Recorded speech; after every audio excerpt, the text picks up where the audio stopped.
Pues estoy aquí con Gina Arias, que es la coordinadora regional de la Ruta Pacífica de las Mujeres de Colombia. Gina, nos da muchísimo gusto tenerte en la Universidad Iberoamericana. Maestra Araceli, a ti y a todas las personas que han organizado este congreso, muchas gracias también por invitarme y por considerar que desde la Ruta Pacífica las mujeres podemos hacer un aporte a este tercer congreso de construcción de paz con perspectiva de género. Platícame un poco, ¿cómo es que surge el movimiento? Más o menos cómo caminan, cómo han estado durante... Sé que tiene muchos años, ¿no? Y me gustaría primero que hablamos un poco de los antecedentes y después a qué están haciendo actualmente. Claro que sí, la Ruta Pacífica de las Mujeres surge en 1996 con un propósito y era el de visibilizar los impactos de la guerra o el conflicto armado colombiano en la vida y el cuerpo de las mujeres. En una región que se conoce como el Urabá antioqueño, en un municipio muy pequeño que se llama Mutatá, la mayoría de las mujeres estaban hablando y estaban diciendo que ellas habían vivido violencia sexual por parte de todos los actores armados. La década de los 60, de los 90, perdón, era un momento muy complicado en el desarrollo del conflicto armado en Colombia porque había territorios donde había presencia de todos los actores, de las guerrillas, particularmente pues de las FARC y del ELN, de los grupos paramilitares y también de fuerzas militares, policía y ejército. Y estas mujeres habían sido violentadas por distintos grupos, no uno en particular. Exactamente, entonces ellas hablaban y decían pues que ellas muchas habían sido violadas o habían sido o habían vivido pues alguna forma de violencia por parte de estos actores. Entonces empezaron a llamar a otras mujeres que hacían parte de colectivos o de organizaciones de mujeres. Y estas mujeres de muchas otras partes del país decidieron organizar una movilización y dijeron pues vamos a ir a Mutatá antioqueño a acompañar y abrazar a esas mujeres que estaban pidiendo pues de alguna manera una forma de ser visibilizadas y de ser escuchadas. Y bueno, pues contra todo pronóstico fueron 2000 mujeres en Wow. ese momento. De hecho, otros actores y otras personalidades pues en Colombia decían, pero ustedes están locas, ¿cómo se van a ir a meter a la boca del lobo? ¿Cómo van a viajar más de 20 horas desde Medellín o 50 horas desde el Cauca, desde Risaralda, que es la región de donde yo soy? ¿Cómo van a ir a viajar todo este tiempo para ir a ese territorio tan complejo y azotado pues por todos los actores armados? Aún así ellas dijeron, nosotras vamos a ir allá a acompañar, a visibilizar lo que está pasando en este territorio y sobre todo también a insistirle a los actores armados de que había que salir del conflicto por la vía política y por la vía negociada. En estas situaciones generalmente lo que pasa es que vamos a decir, las personas más afectadas son las mujeres en los conflictos armados y de pronto no es, como decías, no se miran, no están ahí y han sufrido y han vivido en carne propia pues las consecuencias de un conflicto armado y de pronto son las que menos voz tienen. ¿Qué pasó con este encuentro? Vamos a decir, ¿qué pasó? ¿Cómo lo vivieron ellas? ¿Cómo se vivió en este encuentro propiamente? Bueno, las mujeres, hay un libro muy bonito que tenemos en el que se sistematiza como la experiencia de haber ido hasta este territorio y desde ese mismo momento la Ruta Pacífica de las Mujeres dice, nosotras vamos a trabajar con base en los elementos simbólicos y vamos a hacer de lo simbólico nuestra herramienta política y nuestra herramienta de movilización y nuestra herramienta también de acompañar a esas mujeres. Entonces, pues ellas lo que empezaron a decir es que se sentían por fin escuchadas, porque también pues lo que se encuentra es las mujeres tienen más dificultades para hablar o para denunciar lo que estaba ocurriendo. Entonces, la posibilidad de hablar, la posibilidad de denunciar y la posibilidad de movilizarse empieza a marcar sin duda también un hito también pues como en la movilización por la paz en Colombia. Se constituye entonces ahí propiamente lo que sería esta ruta. Así es. Y se llama ruta porque la pregunta era, bueno, ¿y cuál es la ruta que debemos seguir para ir desde territorios tan distintos en Colombia para ir hasta este sitio a acompañar a estas mujeres? Entonces, esa palabra ruta significa caminar, significa movilizarnos, significa abrazar a la otra, significa también pasar por el cuerpo todos los obstáculos o las dificultades que haya que vivir para ir del sur del país al norte o cuando vamos del norte al sur. Es decir, pues es como la ruta y el camino que debemos seguir. Y eso es en lo que nosotras nos ratificamos, que seguimos caminando el país para alcanzar esa paz que estamos pidiendo pues desde hace más de 2 décadas. Y es un nombre que me parece que dice mucho en términos de lo hermoso, pues decir el camino, ¿no? El camino es la paz, ¿no? La ruta es la paz, ¿no? Exacto. Entonces tiene como esta parte, por un lado, también simbólica, supongo, digo, esa parte simbólica de que hay una cuestión real, o sea, son los caminos que se cruzan, los caminos para llegar, el caminar, pues, ¿no? Pero también esta posibilidad de que el camino sea la paz o la ruta sea la paz. Claro, y me parece muy importante eso que dices porque desde ahí nos enfocamos en nuestros principios. Desde el origen de la ruta dijimos nosotras vamos a ser una organización feminista porque lo que queremos es mostrar diferenciadamente cómo el conflicto afecta a las mujeres. Nos declaramos pacifistas porque creemos que la ruta y el camino para salir de la guerra en Colombia debe ser por la vía política y por la vía negociada. Y nos declaramos antimilitaristas, porque finalmente 50 años o más de 50 años de conflicto armado en Colombia no nos ha marcado o no nos ha puesto en un escenario mejor, ni para las mujeres, ni para los hombres, ni para las generaciones presentes, ni para las futuras. Entonces nuestro caminar también es por la vía de la no violencia y por la vía pacifista. Claro, la guerra al final de cuentas es un negocio donde pues quien pierde siempre son las víctimas, no hay ganancia ahí, ¿no? Y en ese sentido, Gina, yo te preguntaría, ¿cómo fue de alguna manera constituirse, o lo hicieron de una manera ya oficial, a través de una formación como muy puntual, se registraron, o de este movimiento que surge un poco de espontaneidad en términos de acompañamiento, cómo se transforma realmente en un movimiento que ya tiene muchísimos años trabajando y que tiene evidentemente incluso hasta supongo una estructura de organización? Sí, pues 23 años es un tiempo ya caminado y es un tiempo de experiencia. Inicialmente el proceso de movilización era espontáneo.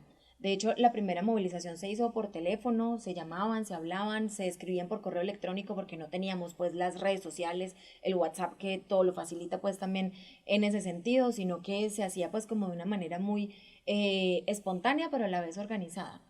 Pero también en el trasegar y en el pasar de los años, pues también dijimos era importante también tener por lo menos una organización en cada territorio o en cada departamento que le fuera dando organización y le fuera dando estructura. Entonces tenemos unos puntos que se llaman los puntos focales, que son organizaciones de mujeres mucho más anteriores a la aparición de la Ruta Pacífica y es allí pues donde entre la organización hermana o esa organización punto focal anida o recibe pues a la Ruta Pacífica y esto pues sin duda alguna es lo que le ha dado también continuidad en el tiempo a la ruta. Y bueno, ahorita tenemos nuestra propia organización también. Hay una coordinación nacional a la que van o vamos las coordinadoras regionales, somos 9 regionales, de esas 9 regionales pues está presente siempre una de nuestras compañeras en la coordinación nacional. Hacemos una asamblea cada 3 o 4 años. En esa asamblea definimos los elementos o los lineamientos en los cuales nos vamos a estar moviendo en los próximos años, a qué le vamos a apostar, cómo lo vamos a hacer y con qué recursos vamos a contar. En estos 23 años esa forma de organización ha funcionado y seguimos pues manteniéndonos también en esa vía. Sobre todo también una vía que intente ser no tan jerárquica, sino una vía o una estructura de organización más horizontal y más democrática. ¿Y qué dirías que a lo largo de estos años serían pues, las cuestiones que habría que resaltar en términos de logros, ¿no? De posibilidades? De entrada, me parece que entender, abrir una puerta a voces y a personas que no se sentían acompañadas ya es un paso muy, muy importante. Pero en estos años, tú dirías, ¿cuáles han sido los logros más importantes de esta ruta? Bueno, yo diría el primero fue posicionar el tema de la de la diferencia, perdón, en los impactos de la guerra, del conflicto en la vida y el cuerpo de las mujeres. Lograr esa diferenciación es un logro ya no solamente de la ruta, sino también de las otras organizaciones de mujeres con las que también hemos trabajado. Yo destacaría otro logro súper importante que fue el de haber construido nuestra propia Comisión de la Verdad con perspectiva de género y desde la perspectiva de las voces de las mujeres. Nosotras tomamos 1000 testimonios de 1000 mujeres víctimas del conflicto armado y 9 casos colectivos en estos territorios en los que nosotras trabajamos y los que hemos podido impactar. No existe ningún otro informe de esa naturaleza en Colombia y podríamos decir que tampoco en América Latina. Que tenga solamente la perspectiva de género y que haya logrado tomar 1000 testimonios es un Impresionante, logro claro. impresionante, exactamente. Un tercer logro que yo destacaría y es que en ese proceso nosotras hemos hecho también la incorporación del enfoque psicosocial. con nuestros saberes, con nuestros recursos, con los recursos de las mujeres. En la ruta participan mujeres indígenas, mujeres negras, mujeres mestizas, mujeres amas de casa, académicas, y todos esos recursos los hemos puesto en función del desarrollo y la consolidación de la ruta. Yo destacaría también ese logro. Y el logro que pues no tiene precedentes tampoco en el mundo, que es el de haber logrado que en la negociación de La Habana, en la negociación entre el gobierno de Juan Manuel Santos y la exguerrilla de las FARC, tuviéramos una subcomisión de género. La ONU, las distintas instancias internacionales y también en el país reconocen esto como un hito y como un hecho histórico en el proceso de negociación. Y eso es producto de la movilización de las mujeres. Yo siempre me siento muy orgullosa de poder contar esto porque fue 20 años después de toda la movilización, de toda la insistencia, de toda la incidencia, como finalmente logramos decirle a la mesa de negociación, hey, tenemos que tener mujeres también plenipotenciarias en ese proceso de negociación, y es importante también que la perspectiva de género se incluya en el acuerdo de paz. Fíjate que te escucho, Gina, y pienso lo importante de acompañar procesos de una manera integral, ¿no? Porque de pronto me parece que ha habido intentos, incluso hasta buenas voluntades, diríamos, en muchos procesos donde no se acompaña de una manera integral, ¿no? Donde se entrevista, se hacen recopilación, extracción de información, de datos, pero en realidad me parece que lo que tú señalas en términos de este acompañamiento psicosocial, yo creo que eso es lo que le da un carácter distinto a un proceso como el que ustedes hacen, porque entonces realmente me parece que la persona está en el centro y la víctima está en el centro, que creo que es lo más importante. Así es, Araceli. Yo creo que lo más importante ha sido que siempre en el centro han estado las mujeres que han vivido de forma directa estos efectos de la guerra, pero también quienes han sido protagonistas de la reconstrucción del tejido social y de cómo ellas han salido adelante a pesar de tantas adversidades y de tanto dolor y de tanto sufrimiento. Cuando nosotras hicimos la Comisión de la Verdad, nos acompañaron Carlos Beristain y Alejandro Valencia, que hoy también es un logro para nosotras. Hoy ellos están en la Comisión de la Verdad, que es la comisión oficial que se instaló luego de haber firmado el acuerdo de paz. Y con ellos siempre tuvimos en nuestras mentes y nuestros corazones la necesidad de hacer el proceso de toma, entrevistas y de testimonios, pero no desde una perspectiva extractivista, sino desde una perspectiva que acompañara y desde una perspectiva también que pusiera en el centro las historias y las experiencias de las mujeres. Eso, por ejemplo, yo siempre lo escucho cuando voy a los territorios y cuando trabajo con las mujeres, y ellas dicen, a mí nunca me habían preguntado por mi experiencia. Yo siempre hablaba de cómo mi esposo o de cómo mi hijo o cómo mi familiar fue desaparecido, fue asesinado, pero no me habían preguntado a mí cómo yo lo había vivido. Y eso yo creo que sigue teniendo toda la vigencia y sigue siendo también como el motor para el trabajo que hacemos desde la Ruta Pacífica. Claro, y de alguna manera me parece que es una posibilidad que las mismas mujeres, al sentirse escuchadas, tengan la posibilidad de encontrar como esperanzas, como maneras de resistir desde un lugar distinto que cuando solamente han hablado a partir de las voces de otros o de los impactos que ha tenido la guerra en su familia, ¿no? Pero no ellas, ellas como realmente como botín de guerra, como cuerpo de mujeres puestas en un conflicto armado. Exacto, ellas también siempre dicen, bueno, y lo vemos en los territorios, los colectivos de las mujeres, cómo ellas logran, sin que la ley les diga, este es un proceso de reparación simbólico, por ejemplo, ellas hacen sus propios procesos de reparación simbólicas. Acompañamos también esos procesos en los que no esperamos a que haya una sentencia o a que haya una reparación económica y administrativa, que por supuesto que también es necesaria, pero ellas dicen también es necesario poder tener el proceso comunitario, sentirnos también acompañadas, sentirnos apoyadas, y como la ruta y sus propios procesos comunitarios son los que finalmente logran dar sostén emocional, sostén psicológico, sostén político también para seguir insistiendo después de tanto tiempo. Gina, ¿y cómo es el impacto de este trabajo que hacen ustedes con las familias? Porque al final de cuentas, me imagino, ellas como mujeres también son el contacto directo pues, con los niños, ¿no? Con los jóvenes, con los adolescentes. Sí. ¿Hay un trabajo ahí de acompañamiento o cómo has visto tú ese impacto propiamente? Hay un aprendizaje que yo siempre lo rescato mucho de una de las compañeras, bueno, doña Amparo ya murió, pero ella siempre decía e insistía mucho en la necesidad de contarle a las futuras generaciones lo que nos ha pasado como país, pero también lo que hemos hecho para intentar reconstruirlo y cómo le heredamos a las futuras generaciones un país distinto o un país que por lo menos empiece a imaginar la posibilidad de la paz. Y ellas en sus procesos comunitarios desarrollan muchos procesos también de réplica con los jóvenes, de réplica también con los niños, hacen también pues sus propios procesos de acompañamiento y de visibilización de lo que les ha pasado, pero cómo se lo transmitimos a las futuras generaciones, es la pregunta que siempre se hacen. Otras están más enfocadas también en otros trabajos, ¿cierto? Por ejemplo, en el Cauca las mujeres hacen un proceso también de resistencia política porque en el Cauca el tema es muy complicado. En este momento también lo señalaba, se han producido unas masacres a las comunidades indígenas y a la Guardia Indígena, entonces están también en su mismo proceso de cómo hacemos para resistir, pero cómo hacemos también para transmitirle la lucha política a las futuras generaciones y que esas generaciones no crezcan tampoco indolentes o indiferentes ante lo que nos ha tocado vivir.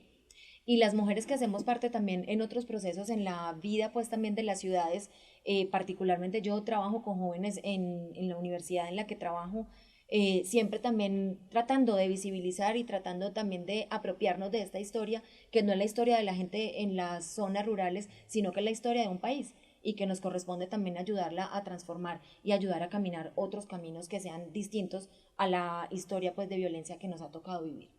Claro, nos hemos acostumbrado de pronto, pensamos que el mejor camino es el silencio y ya nos hemos dado cuenta que no, que lo que hay que hacer es hablar, hablar para no repetir, para no generar otra vez situaciones que nos pongan al borde de la violencia. En el caso de ustedes particularmente, pues un país que vivió durante tantos años en guerra, con tantas heridas abiertas y otras cicatrices ahí marcadas.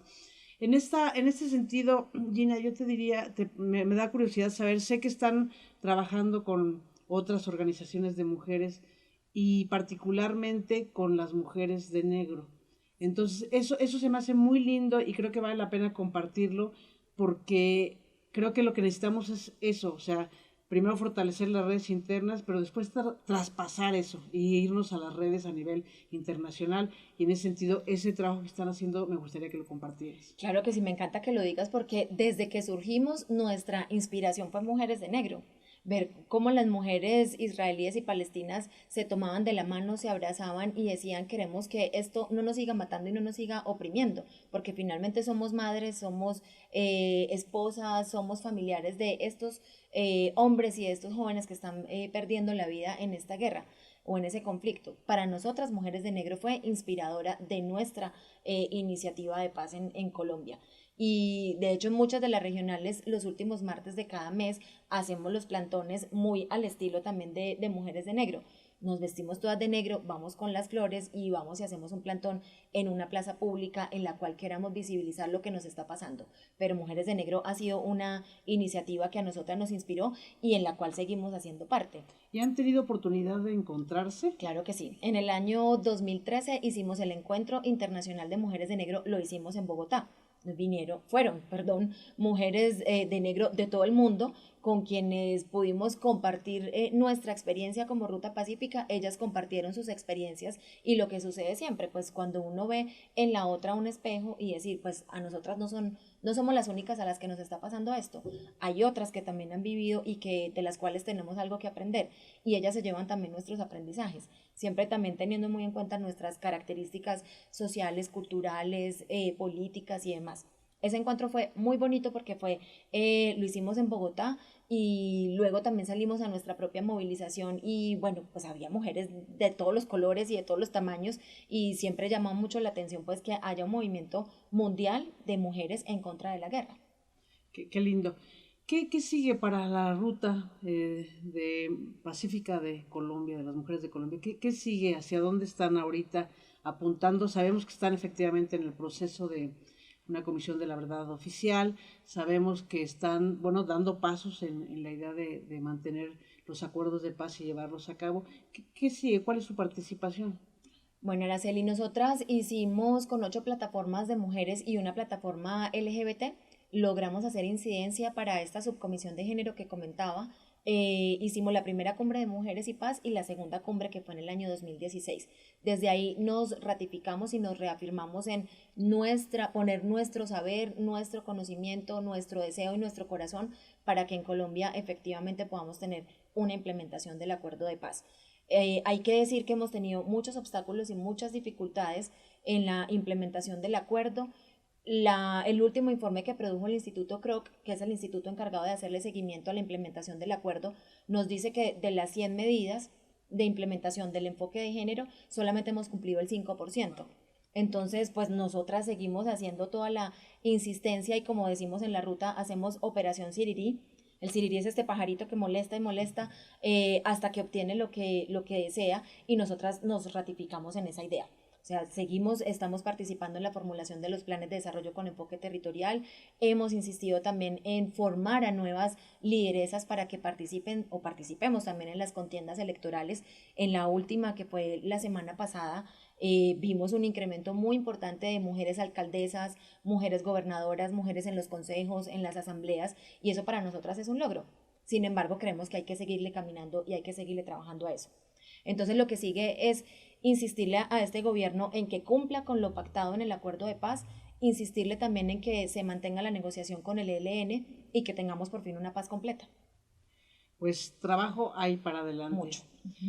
Pues Gina Arias, que es la coordinadora regional de la Ruta Pacífica de las Mujeres en Colombia, nos ha dado un gustazo platicar contigo y por supuesto bienvenida y siempre bienvenida a la Universidad Iberoamericana. Muchísimas gracias y muchas gracias también por posibilitarme visibilizar lo que en Colombia estamos haciendo. Y quiero terminar con una consigna nuestra y es ni guerra que nos destruya, ni paz que nos oprima.